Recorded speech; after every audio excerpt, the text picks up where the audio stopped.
So once we understand some of the shortcut in Excel in terms of navigating around a data set or highlighting the data, then now I'm going to show you how to use the pivot table. So before I show you how to use the pivot table, just something to mention here is that when you're looking at a data set, you should always know what type of data each of these columns is.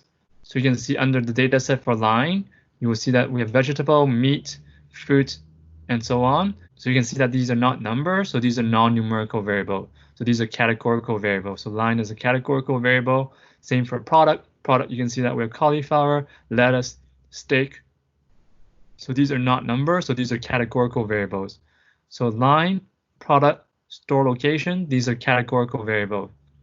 And then when we look at quantity, when we look at price and subtotal, you can see that these are numbers. So therefore, these are numerical variables. So when you're looking at a data set, you should always be aware of what type of data that you're given. Are they categorical or are they numerical? So once we know what type of data that we're given, then we're going to create pivot table. And how we create pivot table is we click on Insert, we click on Insert, and then we click on Pivot Table. And once we click on Pivot Table, and what we're going to do is we're going to highlight the data. So we're going to highlight the data. So we're going to click on the arrow up key here. We're going to click on that, and then we're going to highlight the data. And we're going to highlight the data from A4. That's our starting point. So we're going to highlight the data from A4 all the way to the very end. And again, what you can do is you can use your mouse and then you can drag it all the way down. That's the first method. You can use your mouse and then you can drag it all the way down. Or what you can do is you can click on Control, Shift, click on the arrow to the right. And then you'll see that by clicking onto the arrow to the right, you can see Excel highlight all the data from A4 to H4. And then what we're going to do is we're going to click on the arrow key down. And then you'll see that Excel highlight down all the data all the way from for column A to column H. And then from A4 all the way to the very end. I'll show you again. So our first step is to click on the arrow key up here. So we're going to click on the arrow key up. And it will ask us to insert the data set. And what we're going to do is we're going to first click on the cell A4. Once we click on the cell A4, we're going to hold on to the control and then we're going to hold on to the shift. And then what we're going to do is press arrow to the right, and then it will highlight all the data to the right. And then we press arrow down once, and then now it will highlight all the data downward. So now it will highlight all the data from A4 to H1822. And then we press enter, and then we're done. We highlight all the data that we needed. And then what we do is we press OK, and then Excel will generate this pivot table for us. So we have the pivot table here, and then we have the pivot table field here. So our first step is we're going to put the line. We're going to put the line into the row. So we're going to drag the line into the row. So we're going to just drag that into the row. And once we drag it to the row, you can see that now in the row, we have fruit, meat, and vegetable. And then what we're going to do is we're going to drag the store location to the column. So store location, we're going to drag it to the column.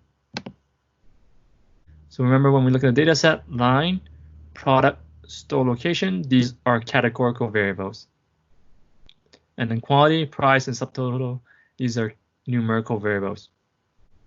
So once we have the line in the row, and then once we have the store location in the column, what we're going to do is we're going to put the quantity into the value.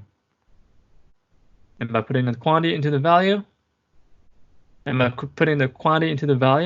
what it shows us is that it shows us the sum of the quantity. So you can see that the sum of the quantity. So whatever we see in the top left corner of the pivot table is what we put into the value. So from this pivot table right now, what we can see is that vegetable has the most total sales. And then fruit has the least total sales. And what is good about the pivot table is that we can exactly see how many fruits were sold in Langley, how many fruits were sold in Richmond, and how many fruit were sold in Surrey. So we can drill down into the data set. So this is why the pivot table is really useful, because it can organize the data really quickly just by moving a couple of buttons to the row, to the column, and to the value. Then I can sort the data really quickly. I can organize the data very quickly. And if I don't want this format, let's say I don't want the total amount, let's say I want it in percentage, pivot table can also do that for me. What I can do is I can right click on the pivot table, and then and then I can click on show value as, and I can show value as percent of grand total. I can show value as a percent of total column. I can show value as a percent of row total. So what I'm going to do is I'm going to click on percent of row total right now. And really quickly, I can see that the sales of fruit in Richmond is slightly less compared to the meat and vegetable. And then same idea in Surrey, I can see that for Surrey, the meat is comparatively less compared to the fruit and vegetable. So if I don't want the percent as a row, I can also change it to another format. I can show the value as a percent of grand total. So now my grand total is the 100%, and then I can see the percentage of each individual cell relative to the grand total. And then there are other functions as well, so you can take a look as well on your own time. In addition, what is good about the pivot table is that if I want to drill down more into the data, let's say I want to find out what type of meat were sold in Langley, what I can do is I can click on the product, and I can drag the product to the row right underneath the line. And once I do that, what you will see is that in the pivot table, now my meat is broken down further into chicken, pork, and steak. So I know exactly how many steak were sold in Langley, how many steak were sold in Richmond and Surrey. Same for fruit and same for vegetable. I can see how many broccoli is sold in Surrey, how many broccoli is sold in Richmond, how many broccoli is sold in Langley. So I can drill down deeper into the data set. And if I don't like the format of this pivot table, what I can do is I can click on design. I can change the report layout. So let's say I want to change the report layout to tabular form. And then you can see that what it does is that now I'm moving the product into the second row.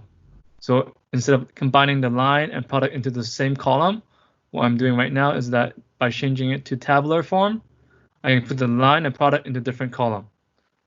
So again, tabular form is for putting them into different column. Compact form is combining them into one column. So depending on your preference, you can choose whichever format you want. Same idea for the grand total and subtotal. If you don't want to display the subtotal, you don't need to display the subtotal. You can choose to display it or not display it, up to you. And then same for grand total. You can choose to display it, the column, row, subtotal, or you can choose to not display them. And what is also good about the pivot table is that in addition to organizing your data, you can also visualize your data through using the pivot table. So once you have the pivot table created, you can click on insert, and then you can click on pivot table chart, and then you can choose the column chart that you want, the bar chart that you want. You can choose the pie chart that you want, depending on what your data set are. So if I click on the column chart or the bar chart, and then I press OK, and then now Excel can generate a graph for me really quickly. And then I can customize the graph that I want. I can filter it out or not filter it out. So depending on what your preference is, what you want to display. So what the pivot table can do is that it can not only organize your data so that it's easy to read and understand, it can also create a graph for you so you can visualize your data. And that's example 1 here.